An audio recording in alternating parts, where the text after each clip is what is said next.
Chào anh em nhé.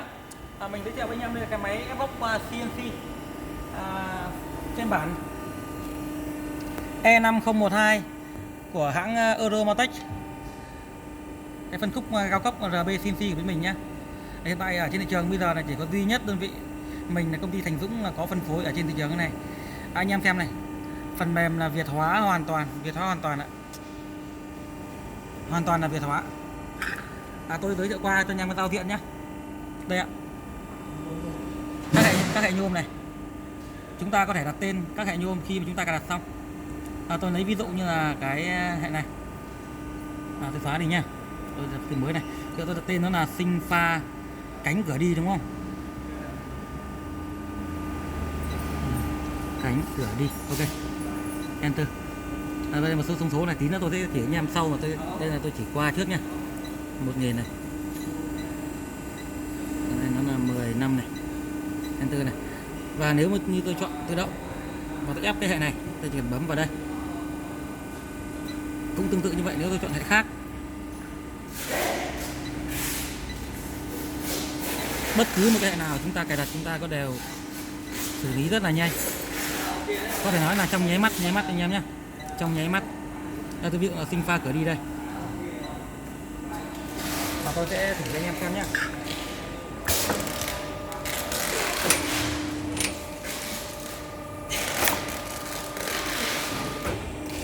Đó, như vậy là máy đã ép xong.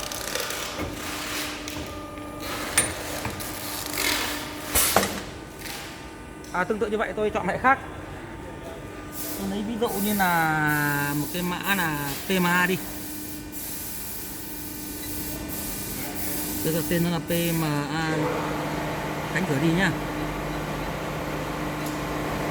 Tôi chọn nó này và tôi ép này.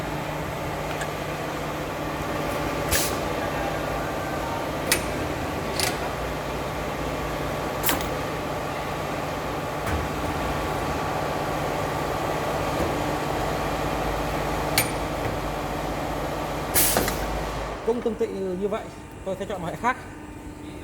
Tôi lấy ví dụ như là nó là AP55 đi, cánh cửa đi nhá. Về mình chơi cửa sổ đi. Đó, tôi chọn nó này, rất là nhanh ạ.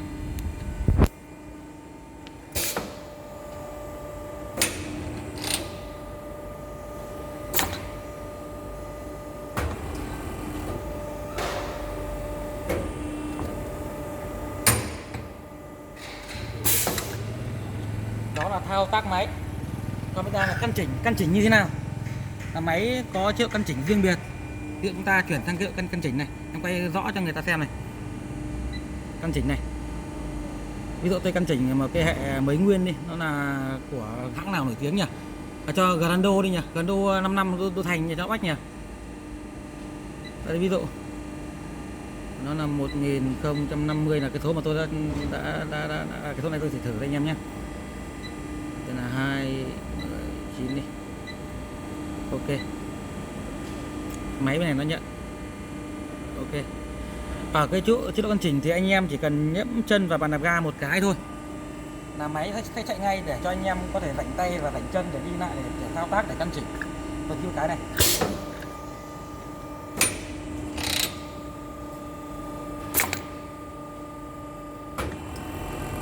Đó.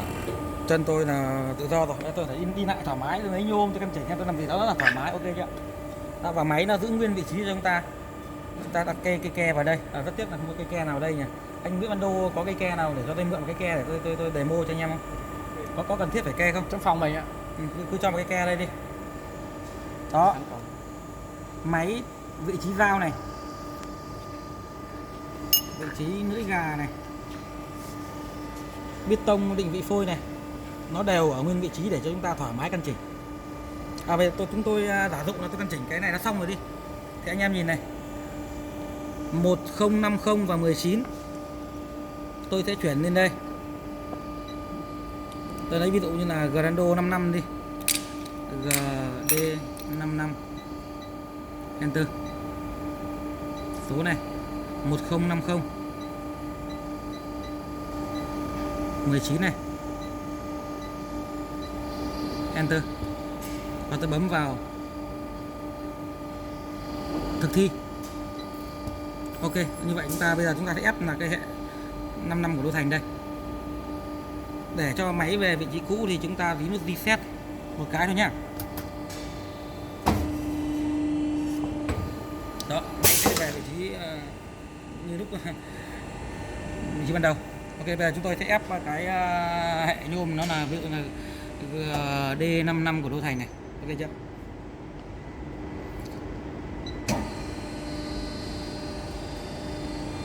Và tôi bắt đầu ép này.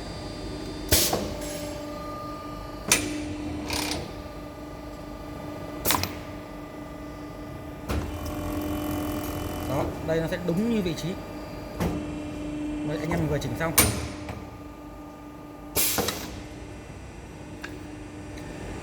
Máy thì có rất nhiều những cái thông số để chúng ta có thể điều chỉnh được và nó rất là trực quan nhé. Bất cứ anh em nào dù lớn dù nhỏ, dù mới làm nghề hay là làm lâu rồi thì cũng đều có thể chỉnh được. Chúng ta bấm vào setup.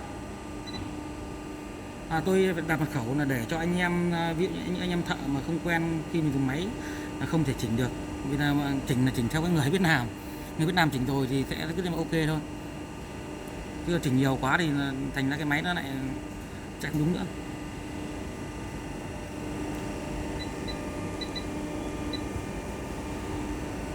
Đó, ở đây chúng ta có rất nhiều những thông số để có thể điều chỉnh. Độ trễ của lưỡi gà đi vào này, độ trễ bê tông định vị xuống này, độ trễ của dao ép này, độ trễ để khi nào dao ép bắt đầu, thời gian ép này, ép giữ đến cái gì ạ? Khi chúng ta ép nó vào, chúng ta có thể tùy chỉnh sau bao lâu thì dao nó đi ra. Và tôi đây để là 20, nghĩa là 2 giây đấy. Tôi có thể là cho nó nhiều đi. Ông nào thích cho nó 60 cho nó sướng đi. Nó giữ lâu còn sướng mà. 60, ok chưa? Dao ép đi về này, không ra bao nhiêu lưỡi gà đi về tất tần đây đều có điều chỉnh ở đây hết và nó rất là trực quan. Đấy, em quay lên bên này. Trực quan đấy. Để tôi sẽ trực quan làm sao thì đợi 10 giây nữa tôi chỉ anh em trực quan là sao nhé. Cái tắt tự động này có nghĩa rằng là khi chúng ta nhả cái chân ga ra không ép nữa thì sau bao lâu nó sẽ tắt máy, tắt động cơ để cho chúng ta nó tiết kiệm cái chi phí cũng như là đảm bảo nó an toàn. Em cứ quay giữ nguyên đây này để tôi xem cho anh em xem là nó trực quan như nào này. Mỗi một cái hành trình chúng ta máy hoạt động thì chúng ta sẽ đều có ở đây. Chúng ta phải nhìn máy nổi hay không nổi chúng ta có thể biết. Đấy, ví dụ đó, hành trình mà nó hiện ra màu vàng này có nghĩa là nó đang thực thi. Nếu như ở trên máy mà chúng ta nó không thực thi thì chứng tỏ là máy nó có vấn đề gì đó. Nên là tôi ví dụ như vậy. Đó, tôi để 60 giây, 60 đấy. Đấy, nó giữ rất lâu anh em ạ, giữ lâu chắc là lâu càng sướng. Tùy anh em nào mà thích sướng ít thì để ít, sướng nhiều để nhiều, nhưng tôi cũng sướng vừa vừa thôi. Đó, bàn đạp ga tôi đang giữ này thì nó vẫn sáng lên này, tôi nhả ra là mất này. Ok. Ngoài ra trong này nó có một chức năng nó chuyên sâu hơn nữa thì anh em bấm một test. Đấy, từng một chức năng một ta có thể bấm để cho nó hoạt động. Đấy, ví dụ như là cái van vi trì tôi bật lên này, phải bật van vi trì lên thì nó mới hoạt động được nhé. Lưỡi gà lên xuống này, em bấm vào đây và em quay bên này cho người ta xem là lưỡi gà lên xuống. Đó, tôi cho nó lên. Test máy anh em ạ. Lưỡi gà đi vào này, tôi bấm vào đây thì nó đi vào cho anh em này. Đó, anh em yên tâm một điều rằng nhá, em quay ở đây, khi mà mình không cho cái lưỡi gà này đi lên thì không thể nào mà cho cái lưỡi gà nó đi ra đi vào được. Ok chưa? Tôi cho nó đi vào này, đi ra này. Ok chưa? Tôi tắt ra số này. Nếu như lưỡi gà mà đang ở vị trí này mà chúng ta muốn test cho nó đi vào, nó quay đây thì nó không thể đi vào được nhé. Anh em yên tâm là nó rất là an toàn nhé. Mà tôi phải cho nó lên thì nó mới đi vào được. Anh quay đi vào đi. Ok chưa? Đó.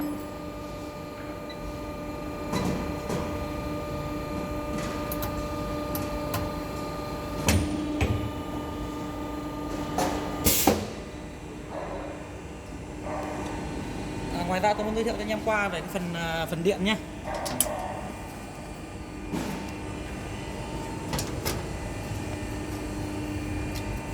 Cái trái tim của máy, bộ điều khiển trung tâm. Em quay gần nữa. của hãng Mitsubishi Nhật nhá. Hiện tại duy nhất thị trường Việt Nam chỉ có chúng tôi là có cái điện của Nhật thôi. Còn lại là vẫn đang là dùng của hàng, người ta cứ gọi là hàng Trung Quốc ấy, thì cũng được. Cũng dùng được, nhưng mà đương nhiên là nó không thể bằng cái hàng của anh Nhật Bản nồn như tôi được. Khởi động từ này có từ này Nhật bảo vệ nhé. Cái này là thật ra nó không phải quá quan trọng, nhưng mà có nó thì nó đảm bảo cho mình cái động cơ nó sẽ hạn chế bị cháy hơn. Ok chưa? Có chống đảo pha này thì anh em nào cũng có rồi. Cầu trì, automat, cái này nó bình thường thôi. Quan trọng nhất là cái bộ phận này. Còn trên này là cái bảng điều khiển HMI này. Cái này thì chúng tôi sử dụng của hãng Delta. Cái này là của Trung Quốc thôi. Thật ra nó không phải vấn đề là quá lớn nào, nhưng mà một số những cái hãng khác thì nó khởi động rất là chậm, cũng như là cái độ nhạy không cao. Chúng tôi thì nó bắt điểm rất tốt, bắt điểm khá tốt đấy, rất tốt đấy. Bấm cái được ngay. Đó, một nữa là tôi ví dụ cho anh em mà tôi muốn ép cái hệ nó khác đi. KBCS này là cái hệ mà anh em tôi mới nghĩ ra, ở thị trường cũng chẳng có đâu, nhưng mà tôi đây là ví dụ thôi. Bấm một cái thôi, vì máy nó tự động tắt rồi nên chúng ta phải khởi động lại máy. Bấm vào đây. Ok.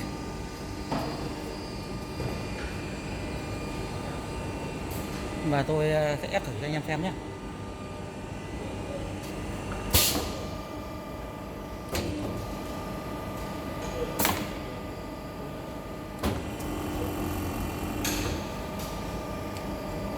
Mình có thể tạm nói rằng là để thay đổi hệ nhôm với cái máy của chúng tôi ấy, thì người ta gọi là trong nháy mắt. Đó, nháy mắt là tôi đã chuyển sang hệ khác rồi, và nháy mắt tôi cũng sẽ chuyển sang hệ khác rồi, không phải căn chỉnh gì hết. Đó là cái giá trị mà cái máy này nó mang lại cho anh em. Còn cái việc đầu tư nó thì nó không quá đắt đỏ nữa. Nếu như cách đây tầm 5 năm hay là 7 năm thì để một cái máy CNC như này thì nó làm một cái gì đó nó ghê gớm vô cùng anh em ạ. Nhưng hiện tại giờ thì nó cũng chỉ trên mức phổ thông một tẹo thôi, không quá đắt ạ. Tôi vừa giới thiệu qua cho anh em là cái máy ép góc CNC phân khúc RB cao cấp của bên Thành Dũng phân phối duy nhất Thành Dũng có.ถ้anh em nào muốn tìm hiểu cũng như là muốn tham khảo về giá cả hay chất lượng hay là những chức năng thì có thể là liên hệ theo số điện thoại bên dưới hoặc ở trên màn hình nhé. Chào anh em nhé. Chúc anh em có những thành công trong công việc.